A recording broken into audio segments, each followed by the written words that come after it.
o'sha dorini ichsangiz farzandingiz nogiron tug'iladi deyotgan dori qaysi o'zi Sevara?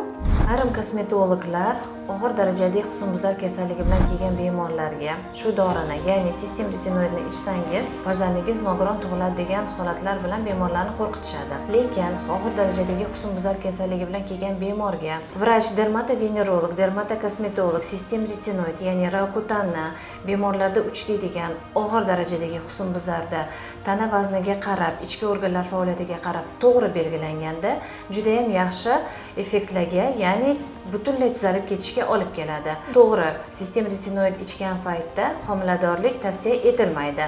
Lekin sistemli retinoid bilan husnbuzar kasalligi butunlay tuzatilib bo'lgandan keyin bemor 1 oydan 6 oygacha bu dorilar butunlay organizmdan yuvilib chiqib ketadi va bemalol homiladorlikni planировать qilib ayol homilador bo'lishi mumkin.